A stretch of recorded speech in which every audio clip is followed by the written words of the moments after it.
Avant de parler de la théorie du Big Bang, je tiens à préciser que tout ce que j'ai traité avant était une réalité, mais les sujets dès le Big Bang, ce ne sont que des théories. Rare est celui qui ne s'est pas interrogé au moins une fois dans sa vie sur l'origine du monde. Pourquoi la Terre? Pourquoi les galaxies? Pourquoi l'univers? Et d'ailleurs, l'univers est-il unique? Des questions qui font tourner la tête, et qui ont mené les astrophysiciens, sur Terre, qui sait ce qui se passe ailleurs, à des calculs effrénés pour remonter toujours plus loin dans le passé, jusqu'aux premiers instants de notre univers. Le Big Bang est une théorie scientifique qui tente d'expliquer les premiers instants de l'univers. Elle a été lancée par l'abbé Georges Lemaître. Il s'agit du commencement de l'expansion de l'univers, il y a environ 13,8 milliards d'années, lorsque l'univers était extrêmement dense et chaud. Cette expression veut dire en français « grand boom », mais c'est l'expression anglaise qui est utilisée. Ce n'est pas le début de l'univers comme on le dit souvent, car on ne sait pas ce qu'il y avait avant, ni même s'il y avait un avant. Le Big Bang est une théorie scientifique en partie confirmée par certaines observations astronomiques. Si on sait que l'univers était initialement chaud et très dense, la théorie ne dit pas ce qui est à l'origine du Big Bang. Cet instant marque le début de la dilatation et de l'expansion de l'univers. Le Big Bang n'est pas une explosion, c'est la totalité de l'espace qui se dilate, et il n'est pas contenu dans un autre espace plus grand. Le terme Big Bang a été utilisé pour la première fois en 1950. Au début, c'est un physicien, Fred Hoyle, WP, qui a créé ce terme pour se moquer de cette nouvelle théorie cosmologique. Ce physicien croyait, comme beaucoup d'autres scientifiques de cette époque, que l'univers avait toujours été le même. Aucune observation ne permet de savoir directement ce qui s'est passé il y a 13,8 milliards d'années, mais on peut quand même observer certains phénomènes qui se sont produits 380 000 ans après le Big Bang. Pendant les premières minutes de l'histoire de l'univers primordial, entre 10 secondes et 20 minutes très précisément, la théorie du Big Bang explique que seraient apparues les premières briques élémentaires de la matière que nous connaissons. Cette phase dite de nucléosynthèse décrit la formation des protons et des neutrons et leur regroupement en noyaux atomiques, puis la création d'atomes avec les électrons, également nés pendant cette phase. Les astrophysiciens sont parvenus à apporter une description de l'univers tel qu'il était jusqu'à la 43e division de la seconde juste après le Big Bang. Mais avant cela, c'est l'inconnu. Cohésion est assurée par la gravitation. La galaxie à laquelle appartient le système solaire est la Voie lactée. La grande galaxie la plus proche de la Voie lactée, Andromède, est située à 2,3 millions d'années-lumière. La Voie lactée, la galaxie dans laquelle se trouve le système solaire, compte quelques centaines de milliards d'étoiles, 10 à la puissance 11, et a une extension de l'ordre de 100 000 années-lumière. La plupart des galaxies typiques comportent un nombre similaire d'astres, mais il existe aussi des galaxies naines comptant quelques dizaines de millions d'étoiles seulement, 10 à la puissance 7, et des galaxies géantes comptant plusieurs milliers de milliards d'étoiles, 10 à la puissance 12. Sur la base de ces chiffres et de la taille de l'univers observable, on estime que celui-ci compte quelques centaines de milliards de galaxies de masse significative. Le télescope Hubble instaure une classification des galaxies en les regroupant selon 4 types principaux, spirales, lenticulaires, elliptiques et irrégulières. Les galaxies contenues dans les amas interagissent et fusionnent souvent l'une avec l'autre dans une chorégraphie cosmique hautement dynamique où l'interaction gravitationnelle tient le premier rôle. Lorsque deux galaxies se télescopent et s'entremêlent, des gaz peuvent être projetés vers le centre galactique, ce qui déclenche en retour divers phénomènes comme la formation d'étoiles en accéléré. Notre propre Voie lactée fusionnera avec la galaxie d'Andromède dans 4,5 milliards d'années environ. En 1917 s'acheva la construction du télescope de 2,50 mètres du mont Wilson. Ceci permit à un autre Américain, Milton Humason, de se mettre au travail sur le même sujet et d'obtenir des résultats plus rapidement. En effet, le pouvoir collecteur d'un télescope augmente avec la taille de son ouverture si bien que l'on obtient beaucoup plus rapidement un bon spectre avec un grand télescope. À la même époque, Edwin Hubble, dans le même observatoire, continuait ses travaux sur la distance des galaxies proches en utilisant la relation entre période et luminosité des céphéides. C'est en comparant ces distances aux vitesses de Milton Humason qu'il fit la découverte qui allait révolutionner l'astronomie. Il constata qu'à part les plus proches, qui se déplaçaient de manière aléatoire, toutes les galaxies s'éloignaient de nous. Plus important encore, ce mouvement général se faisait suivant une règle très précise, la vitesse de récession d'une galaxie était proportionnelle à sa distance. Ainsi, une galaxie 2 fois plus éloignée qu'une autre, s'éloignait 2 fois plus vite. Cette loi est maintenant connue sous le nom de loi de Hubble-Lemaître et le facteur de proportionnalité est appelé constante de Hubble et noté H0. Un système binaire est un système astronomique regroupant deux objets de l'espace, habituellement des étoiles, mais aussi des planètes, des galaxies, des astéroïdes ou des trous noirs, qui sont proches, et que leur interaction gravitationnelle fait orbiter autour d'un centre de masse commun nettement distinct de chacun d'eux. Dans le cas des étoiles binaires, cette exigence n'est pas forcément requise. Sirius, l'étoile la plus brillante de notre ciel, est l'un des exemples les plus connus d'étoiles binaires, ces étoiles également dites doubles physiques, car composées de deux étoiles qui orbitent autour d'un même point. Et aujourd'hui, des chercheurs nous révèlent qu'il y aurait plus d'1 million de ces étoiles binaires dans les environs de notre Terre. Autre résultat étonnant, la plupart des étoiles doubles physiques se ressemblent. Les étoiles semblent donc aimer s'associer à celles qui ont une masse similaire. Et ce, même si elles orbitent en général à des centaines d'unités astronomiques l'une de l'autre, la plupart restent tout de même dans un rayon inférieur à 1000 unités astronomiques l'une de l'autre. Les chercheurs supposent ainsi que ces étoiles prises dans un système binaire se sont formées plus près l'une de l'autre avant de s'éloigner. Sous l'influence d'autres étoiles, peut-être. Le système binaire de naine blanche J0651, situé à seulement 3000 années-lumière de nous, a été découvert l'année dernière par des astronomes du Harvard-Smithsonian Center for Astrophysics et a été étudié depuis en mesurant la rotation des deux étoiles l'une autour de l'autre. Pour observer le système stellaire binaire NGC 1333 IRA2A, les astronomes ont utilisé les 66 télescopes ALMA au Chili, fonctionnant en coordination. Cela permet d'obtenir une résolution bien meilleure que celle qui aurait pu être obtenue par un seul télescope. Le système binaire est situé dans le nuage moléculaire, nébuleuse, de Persée à environ 1000 années-lumière, une année-lumière vaut 10 000 milliards de kilomètres, de la Terre, ce qui est relativement proche pour une telle observation. Les deux étoiles du système sont séparées de 200 unités astronomiques, UA, une UA étant égale à la distance moyenne entre la Terre et le Soleil, c'est-à-dire 150 millions kilomètres. Une étoile à neutrons est le résultat de l'effondrement d'une étoile massive sous l'effet de sa propre gravité, lorsqu'elle a épuisé tout son combustible nucléaire. Sous la surface de l'étoile, écrasée par la gravité, la plupart des protons et des électrons fusionneraient pour former des neutrons, d'où le nom de ces astres.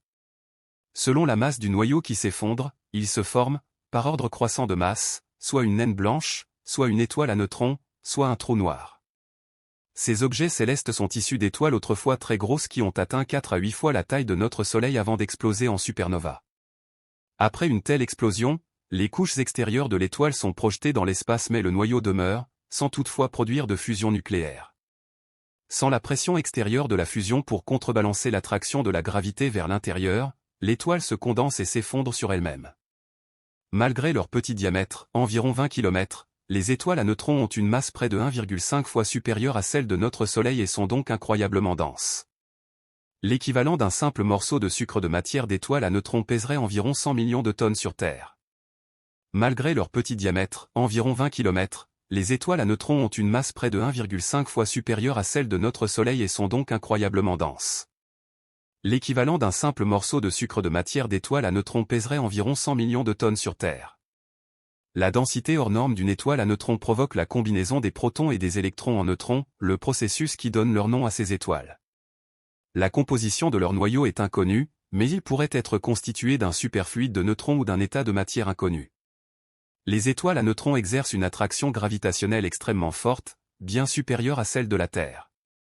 Une force d'attraction particulièrement impressionnante si on la rapporte à la petite taille de ces étoiles. Lorsqu'elles se forment, les étoiles à neutrons tournent dans l'espace.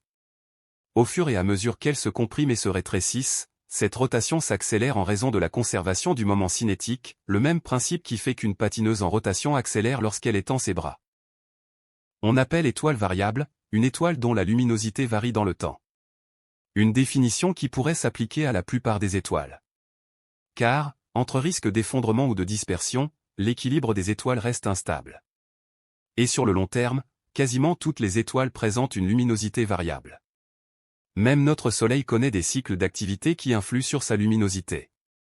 Mais les astronomes réservent le terme d'étoile variable à des étoiles pour lesquelles l'amplitude des variations de luminosité est assez importante et se produit sur un temps relativement court. Elles sont presque 10 fois plus chaudes que notre Soleil et pourtant, bien plus petites.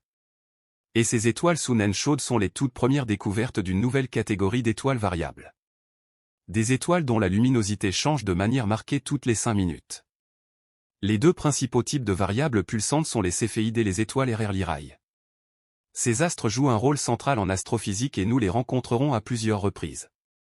Les céphéides sont des étoiles massives qui sont encore jeunes lorsqu'elles atteignent le stade de géantes rouges.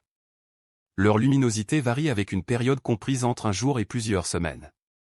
La propriété remarquable des céphéides est l'existence d'une relation entre leur luminosité moyenne et la période de leurs oscillations. Par exemple, leur luminosité moyenne est de 1000 fois celle du Soleil pour une période de quelques jours et de 10 000 fois la luminosité solaire pour une période de plusieurs semaines. C'est cette relation qui fait des céphéides l'un des outils de base de l'astrophysique.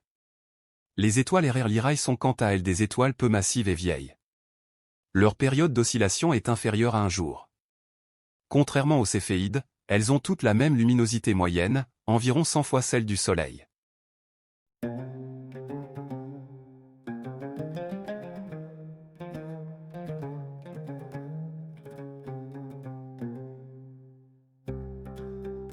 On peut les relier par des lignes imaginaires et former des figures qui semblent immuables et finissent par devenir familières. Qu'il s'agisse d'animaux, de personnages mythologiques ou d'objets, un certain nombre de ces figures sont reconnues comme des constellations. Elles sont bien pratiques pour se repérer dans le ciel car il est beaucoup plus simple de mémoriser et de reconnaître des figures que des étoiles individuelles. C'est ainsi que vous pouvez apprendre le ciel avec une carte et devenir peu à peu incollable.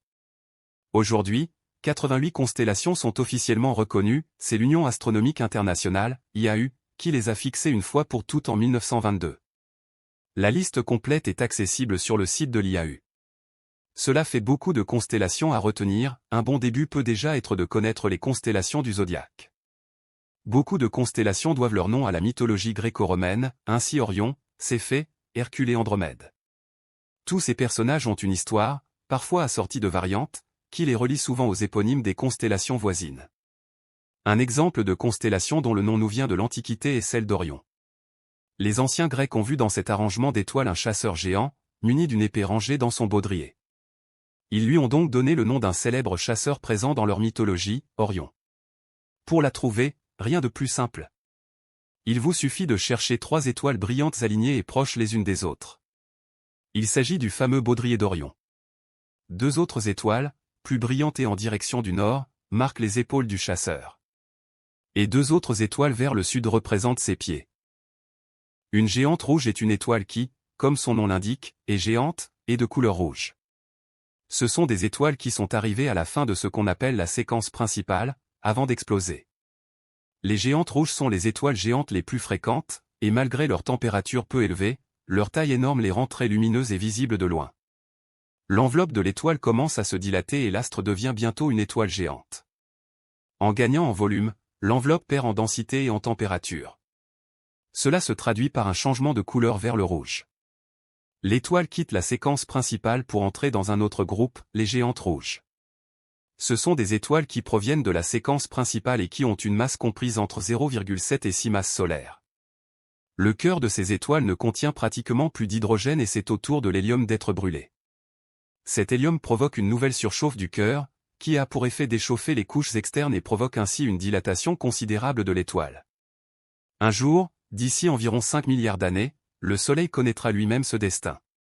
Il se transformera en une géante rouge qui englobera successivement les orbites de Mercure, de Vénus et de la Terre. Cet événement marquera la fin de la vie sur notre planète. Une comète est un corps à peu près sphérique qui peut atteindre une dizaine de kilomètres de diamètre.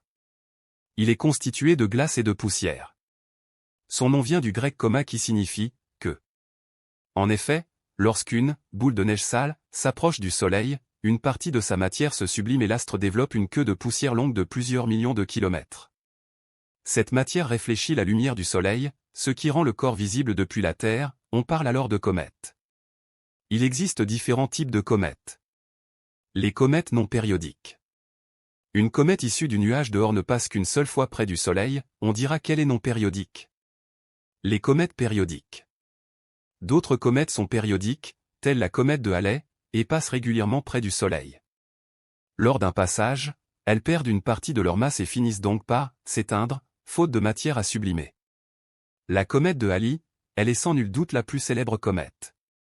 En 1705, l'astronome anglais Edmond Halley calcule le retour d'une comète pour 1759. Il a en effet observé le retour périodique de cette comète tous les 76 ans. En 1758, soit 16 ans après sa mort et avec seulement quelques mois d'avance, la comète est bien revenue.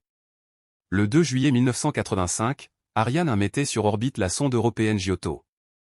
Après 8 mois de voyage, elle s'approchait à moins de 600 km de la comète de Halley durant la nuit du 13 au 14 mars 1986, obtenant la toute première image en gros plan d'un noyau cométaire. La première rencontre entre un objet créé par l'humanité et une comète, qui ne se reproduira pas avant 2061, date de retour de la comète. Les aurores polaires, aussi connues sous le nom d'aurores boréales dans l'hémisphère nord et d'aurores australes dans l'hémisphère sud, sont un spectacle lumineux naturel fascinant qui illumine le ciel nocturne avec des couleurs vibrantes. Ce phénomène est non seulement une merveille visuelle, mais il est également le résultat de processus physiques complexes dans l'atmosphère terrestre. Qu'est-ce que les aurores polaires? Les aurores polaires se produisent lorsque des particules chargées du vent solaire entrent en collision avec les gaz présents dans la haute atmosphère terrestre, principalement l'oxygène et l'azote. Ces collisions libèrent de l'énergie sous forme de lumière visible, créant ainsi des ondes lumineuses colorées. Les couleurs des aurores. Les couleurs des aurores peuvent varier en fonction des types de gaz impliqués et de l'altitude à laquelle l'interaction se produit. Vert, la couleur la plus commune, due à l'excitation des molécules d'oxygène à environ 100 km d'altitude. Rouge, rare et visible à plus de 200 km d'altitude, également causée par l'oxygène. Bleu et violet, produits par l'azote, ces couleurs apparaissent à des altitudes plus basses. Où et quand observer les aurores polaires? Lieu propice à l'observation. Les aurores polaires sont généralement visibles dans les régions proches des pôles magnétiques de la Terre. Les meilleurs endroits pour les observer incluent Laponie, en Finlande, Suède et Norvège. Islande, un lieu populaire pour les chasseurs d'aurores. Canada, notamment dans les territoires du Nord-Ouest et le Yukon. Antarctique, pour les aurores australes, bien que l'accès soit plus difficile. Meilleure période pour les voir. Les aurores polaires sont plus fréquentes pendant les mois d'hiver, lorsque les nuits sont longues et sombres. Les périodes de forte activité solaire augmentent également les chances d'observer ce phénomène. Importance scientifique et culturelle. Les aurores polaires sont d'une grande importance pour les scientifiques car elles fournissent des informations précieuses sur l'activité solaire et le champ magnétique terrestre. Elles aident à mieux comprendre les interactions entre le Soleil et notre planète. Signification culturelle. Dans de nombreuses cultures, les aurores polaires ont inspiré des légendes et des mythes. Elles ont été perçues comme des signes divins ou des esprits dans le ciel, reflétant la fascination humaine pour ce phénomène naturel.